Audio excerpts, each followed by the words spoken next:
Welcome to the first panel session today.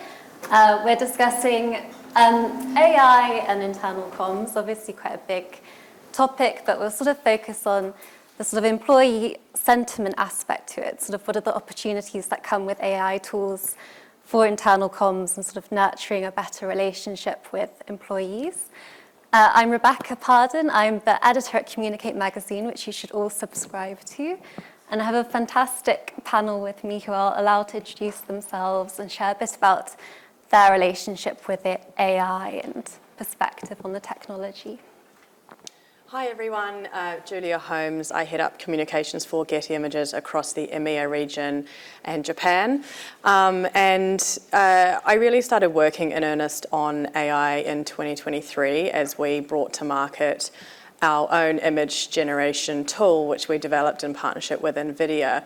Our tool is the most commercially safe tool on the market. It's trained exclusively off our creative content. There is no editorial content in there, which means it is perhaps the only thing in the world that doesn't know who Taylor Swift is. And then at the same time, we also launched legal action against Stability AI, which has a stable diffusion model because they had trained using our content without approval or payment, or that, at least that's what our court case says. That's ongoing. Although you heard it from me. And so really, from a comms perspective, we have been telling a story on both sides of the coin of defending creator rights and copyright, but also on how to develop AI responsibly. And that's something that our whole employee base has got behind. I've done a lot of work with our colleagues around how people can talk to that, with whether it be partners, customers, press, etc. In terms of how we use AI tools, I would say that we are probably still, I think like many businesses actually, using ChatGPT and things for story ideation, developing pitches. We use some AI across our Zoom calls, across our internal platform, and also trialing our media monitoring report with it. Hi, I'm Leo from Accenture. It's a global management consultancy that specialises in technology services. My role in the internal communications team focuses on enablement and improvement within the team. Just to, frame where I'm coming from in this little chat, Accenture offers technology solutions that enable its clients to transform with AI, with generative AI and non-generative AI. For it to do that, obviously, it needs to and has invested it's invested billions internally in its employees so that they can use those systems and develop them themselves. The benefit of that for our internal comms team is that it means we've been able to integrate elements of AI into our own frameworks, our own services. Hi everyone, my name's Frank Dias. I'm the global comms lead within a change program at the Adecco group, all to do with AI. I've been within the global internal comms industry over the last 15 plus years, within global internal comms, mostly within the financial services. And then I wanted to sort of experiment with AI once it came on board back in end of 22. And so over the last 2 years, I've been sort of integrating, learning, building habits, and doing it for real in terms of my day-to-day work, as well as my personal life, in terms of utilising and understanding AI. So one of the things at the Adecco group that we've done, we've been pretty much sort of experimenting in the phase across all of our portfolio of product services, thinking about all of our stakeholders as well. Very much this year, I'm seeing a maturity whereby we're really focusing on more strategic, more action-orientated, and really trying to mature our use of AI. However, there's definitely mixed abilities within that space in terms of all of our different stakeholders that we have and their abilities. But I've enjoyed using it. I've learnt a lot from it, and I always want to try and share some of my insights with fellow peers as well.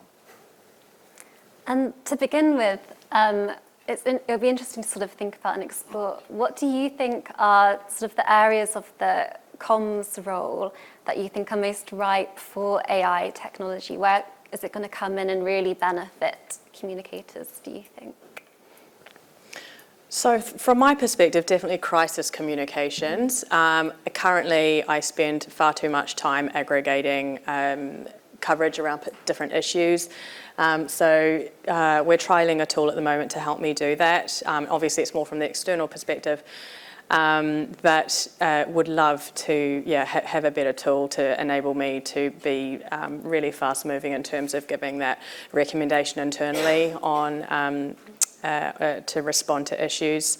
And then I know also our internal knowledge management system colleagues are really looking to it to improve our search function. I think it's gotten a lot better, actually. I would say what we call our mixer page is a lot better in the last couple of years, but there's still room for improvement there. I think beyond like the elements of like ideation and like summarising and using it as a superpowered assistant that many of us have probably tried it as with external products like ChatGPT, I think it just really is important that as communicators we don't let it replace our human sort of strategic thinking, and there is probably a risk of that happening depending on how you use these tools and how lazy you might want to be with them too. Accenture did some research with Microsoft. It's called the Human Impact of Generative AI in the Workplace. You can read it. And if there's like one takeaway, I think, for communicators like ourselves, it'd probably be just that we make sure that we approach it carefully and we don't let it replace our human ingenuity. Yeah, for me, I think it's all about trying to understand your workflows and the tasks that you're doing. And we don't tend to think of it in a very technical way because we just learn how to do stuff and then we just do it. Whereas this trying to switch your mindset with regards to the use of AI really is all about playing on the strengths and limitations of both the tools that you're using, but also yourself as well in terms of your capabilities. And so the way I've sort of used AI, mostly from a comms point, is really picking up on the strengths. And one example of that is giant data, lots of amounts of data, both unstructured and structured. Now, for us as human beings to go through that, we can do it. It just takes a long time. And then you have to do so much thinking about it as well. As one example, in my last workplace, I introduced AI into my workflow to try and own and deliver an employee engagement survey for 3,000 people globally as a solo comms person. And so I brought AI into the mix. Its main strengths I used it for was really the data analysis side of things, and where I could actually have a conversation with the data because of the use of the tool that I was using and the way I structured it. That allowed me to bring to life that data in a different way whereby I could work with it via a conversation basis. So that's just one example of where the power of its capabilities versus my limitations is a no-brainer when you say, let's use it for that particular task. But there's definitely loads of different opportunities, but for different parts of your workflow, so that further to Leo's point, you still own some of the human elements of it, which you don't then just give away. I heard someone talk about that in a really great way, where they spoke about using AI for low empathy tasks, and so really kind of thinking about what it is that you do in your day-to-day and where is it that you need the empathy and that human touch. And I just thought that was a really lovely way of sort of succinctly defining how it can be a useful tool as opposed to that piece of taking over work where you actually really want that human touch. Yeah, I used another quick example. We were going through elements of redundancy within one of the companies I was working for. And there was a known public forum whereby people posted their sentiment according to the issues and shared it publicly anonymously. One of the things when you were looking, it was on Reddit, so one of the forums had loads of people talking about it. Now, there was a lot of good points in there which were just lost because of the emotion, the natural emotion that was coming with it. So one of the things I did was the opposite of the emotional state of it. I wanted to pull the value from the conversations and the points that the people were making in the forum. So what I wanted to do was grab a load of unstructured data, which I was able to just copy and paste, and then put it into a AI tool and actually strip away the emotional side and actually pull out really the key topics that the people were mentioning within this, which was very relevant then to the way I could then use that with the leadership team in building out the comms talking points to cover certain angles. So there's definitely some really useful things, which would have taken me ages going through a whole forum of comments and trying not to go down rabbit holes with certain comments, which were quite emotive. And it's interesting as well that, Julia, you mentioned about how people might consider it for sort of low empathy tasks. I don't disagree with that. Also got an example though where people in Accenture were saying, well, here's a way you can use it for the opposite. So on our Viva Engage channel, someone perhaps a bit trollish, they sort of posed the statement, use Copilot within Viva Engage to make your communications more authentic. And obviously, I think they were waiting for some answers there or some responses, and people were coming back with, well, how does using AI or generative AI make my communications more authentic? And obviously they were very happy for this because they were ready for their answer, and it was basically around that we're a global organisation, many people in different cultures all around the world, and depending on how you frame your message, it might be perceived differently by other people, but you can use features in products like Copilot for it to sort of analyse your message and suggest to you how it may be perceived by different people and how you might be able to improve it. Do you think that AI can really bring a more empathetic form of communications? Julia used to have said, implied the opposite. But is there a possibility that it can help communications feel a bit more personalised and maybe ironically, maybe a bit more human even? Or is that not really? How does that work in terms of trust as well internally, do you think? So I guess the perspective we come from is, so we have a visual insights platform we call Visual GPS that we research. We survey consumers globally around the world every year for those thousands of consumers. And the data that came back from them was, and obviously I work in the visual industry, was that 76% of people said it's getting to the point where I can't tell if an image is real. And if 98% of them said that authentic images and videos are pivotal for maintaining trust.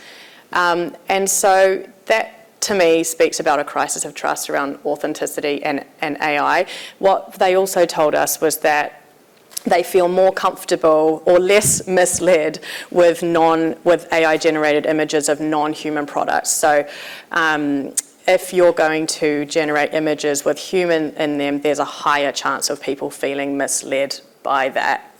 So if you are doing that, maybe consider just labeling it so people know what they're looking at, which obviously also kind of verges a little bit on deepfake territory. But we're talking about the stock industry here. So that's what they're telling us. And I think when we think about authenticity, I don't know if this is ironic or not, but at the time where AI is so talked about, and our customers are obviously all kind of wanting to talk to us about how they can use our tool, our hyper-authentic content, I call it hyper-authentic because it's the stock content that is created by people who identify within that group. For example, it might be our disability collection, which features people with those disabilities. It's produced with guidelines from the National Disability Organisation, etc. So it's really, really, really trying to represent people as true as it can, and that's performing really, really well. So I think there is like an interesting dynamic between the two, and so we really do say, well, if you're going to be thinking about it, by all means bring in AI gen content. It's just another type of content, right? It can work really well in different scenarios. For example, visualizing something that is very hard to shoot or hasn't happened yet, or it's really good for like sustainability, for example. But just think about where you use it, as you would with anything, be strategic about the use. And if you're going to be talking about sort of human relationships, and maybe it's just not the right tool, not the right media for that occasion. And even if you are using it for the human element, I think we all probably understand that many of the data sets that are being used by most generative AI tools, for images particularly, they're not using particularly underrepresented groups, or there's like a beauty bias. So if you want your communications to be authentic when it comes to images, then you've got to be really careful with that with generative AI. Also, just as a reality check here, authenticity really begins with us, because we're the decision makers and the users. It's not really the AI which is at fault here. It's us that choose what we want to be authentic.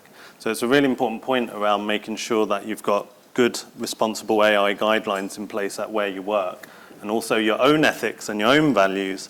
And many communicators have been working in the field of ethics for so long.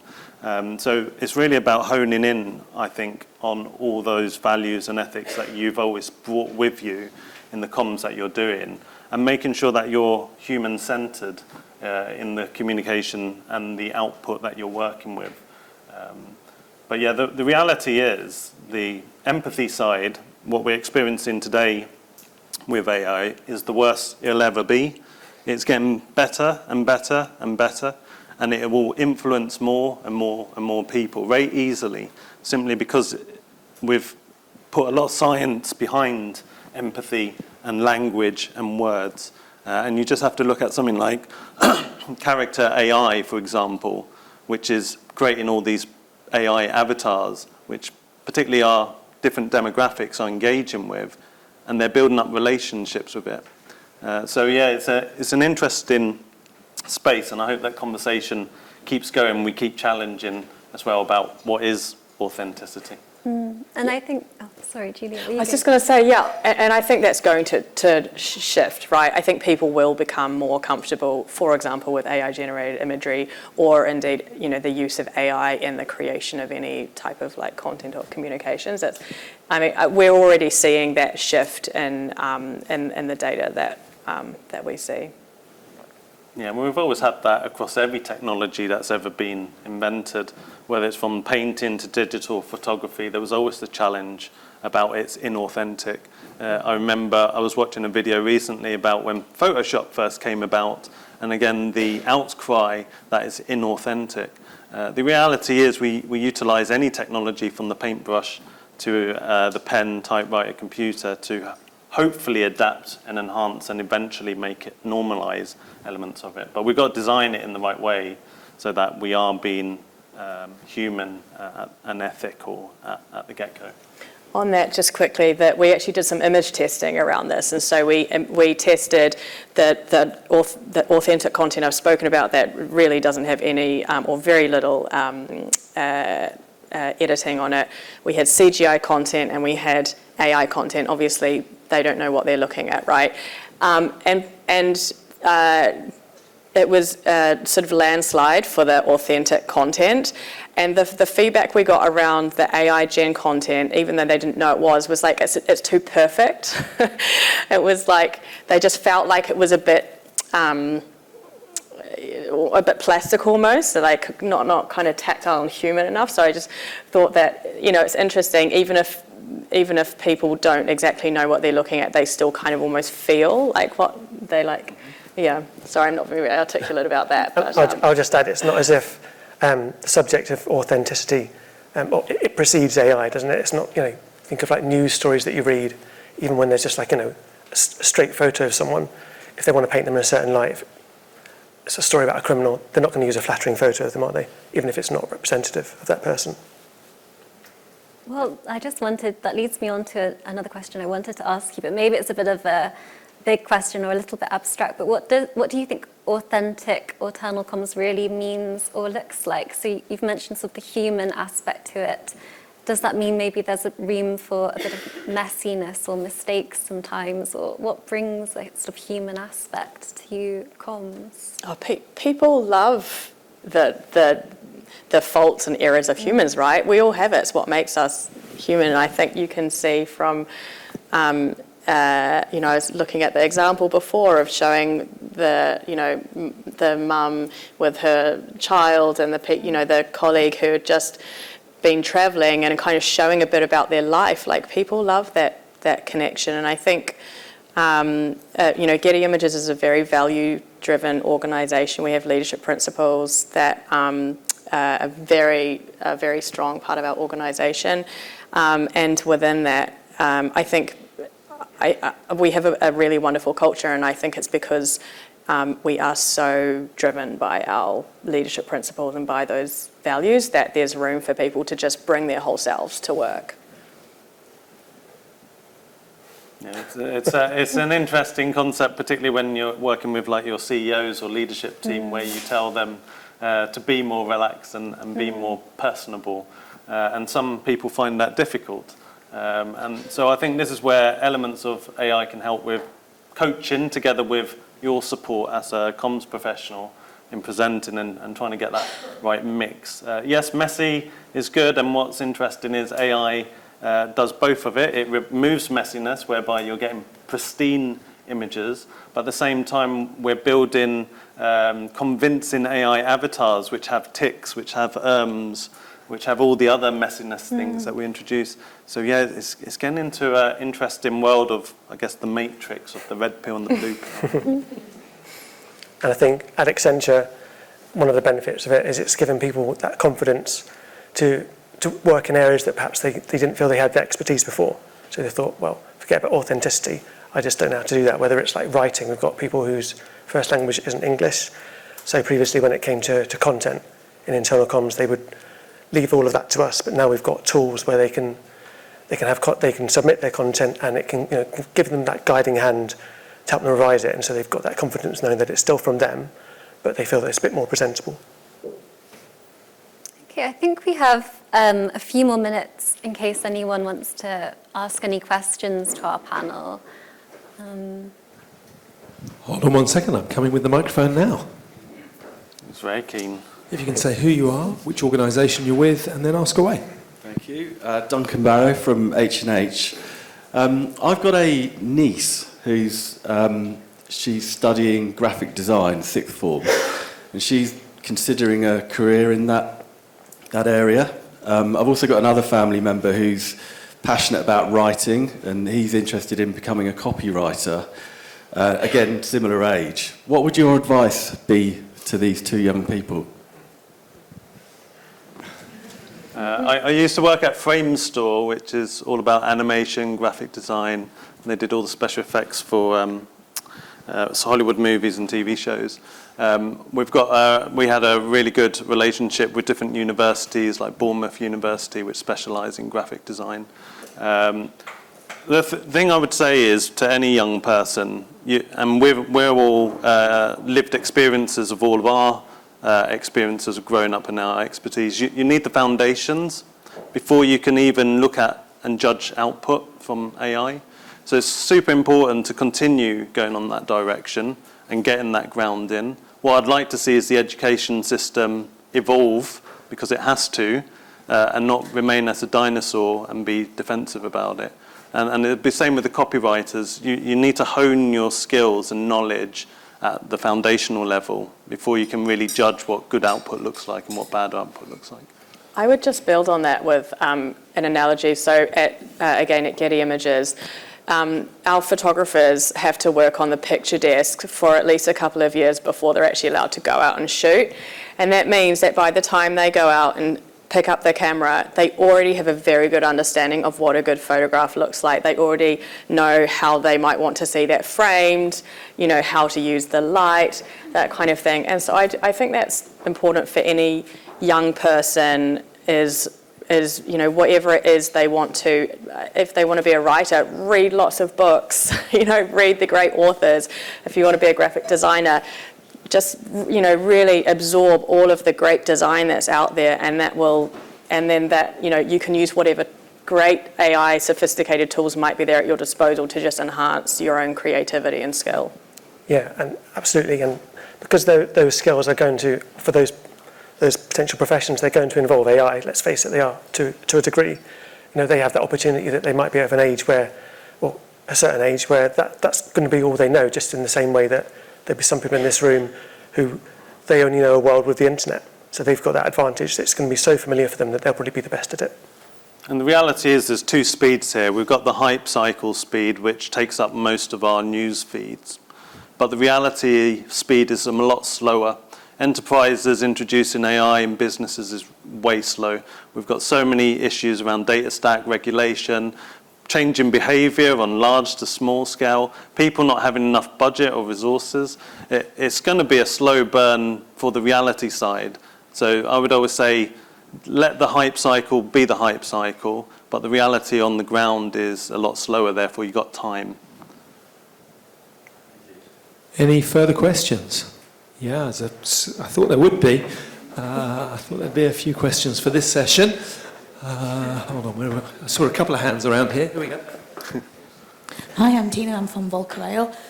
You've all said some really good points, and I really like the thought of using AI to help deep down on data, and like you said, for writing where people who may not have English as a first language can improve. But my question to you guys is, when should that support stop? Because obviously you've said you don't need to be an expert, but do you think actually having an AI to help you be the expert actually takes away the fact that actually you're not the expert, a computer-generated output is? So at what level would you say we kind of need to stop using AI and actually let humans be the leading force for that? I think that's a great question. I think some of it comes down to, like in the workplace, in our workplaces, it comes down to training, so people understand what they can use it for and to what degree they need to continue in their own roles and not lose their own thinking. Not sure I've got a straight answer for it though. Just to give you a quick example of how I use AI at work. Because I've done quite a bit of work to try and understand the different tasks I do and the different workflows I have, I break it down into pieces. So I pick and choose the specific pieces that I want AI to contribute to because it's quicker than me, it's more efficient than me, and can also spring ideas for me. So I'm using it as a way of bouncing ideas, looking at certain drafts of first copy, but then I always want to take it offline. So I always see myself as the editor-in-chief of whatever I'm working on, and therefore utilising it in that approach. So it's all about mindset change, behaviour change, understanding capabilities, limitations, but always remaining true that you're the owner of that. So you decide when you want to stop support. Yeah, I would say the critical thinking piece is huge. I mean, that's obviously already a key skill for all of us in this room, but that will only become more important. And I think also being really driven by your business values to think about if you're using the tool in the right way and how you're using it and to what end, right? Is this really adding value to your employees and to your customers or whoever that group might be? I think that's the way that we need to be thinking going forward. Because there are so many tools out there, it's quite confusing. Hi, I'm Martha from Eximia Comms. You've spoken a lot about using AI for data and imagery, but if you're thinking about information, having an AI that answers questions, for example, what do you recommend putting in place to prevent it being wrong, and what protection should you have should it give an employee incorrect information? The first thing I would say, and actually I've attended quite a few AI conferences over the past sort of 18 months, and honestly there are the two big concerns that always come up is number one, in terms of the adoption of AI tools, make sure that you've got HR and comms and like a diverse set of people in the room that can't just be led by the tech team on deciding what tools they're going to use, because you will know what types of questions your employees might have and the concerns that they might bring, and that's obviously going to make a much better product for them in the end. And the second piece that people are concerned about is the bias piece, right? And in terms of what goes in, it's only really as good as what it's trained on. And so again, I think by having that diverse group of people who are onboarding the tools or considering which tools and for what uses, I think you're already going to mitigate some of that. I would just add to that around, it all comes down to the tools that you select. It comes down to your collaboration, particularly with IT teams in-house. understanding then how you protect those and build those in-house, or if you're using cloud, then what are the instructions that have been agreed that help define elements of that. There's definitely testing and regular testing, but the reality is hallucinations, being biased, not telling the right things, these are all human traits at the end of the day. And we've got people in leadership positions who tell falsehoods anyway, and hallucinate as well. And no comments on the recent news cycle. But the reality is, if you're bringing it in-house and you're building it, you need the experts to help you build it, to set the foundations right. So if you're working with your IT team, then you're really looking at making sure that your knowledge database and where that data is coming from is trusted, secure, and is on a regular cycle of testing. Whatever technology we've used, you should always be testing it and not just over-relying. And you've also got the magic of disclaimers in terms of might not be true. Okay, fantastic. I know that we could carry on. I'm sure there are more questions from the room. We could probably carry on all the way through till the end of the day, actually, on this topic. But are you guys going to be around at lunchtime? Fantastic. So the panel's going to be here at lunchtime. If you've got any questions, ask them then. Can we have a big round of applause for Leo, Frank, and Julia?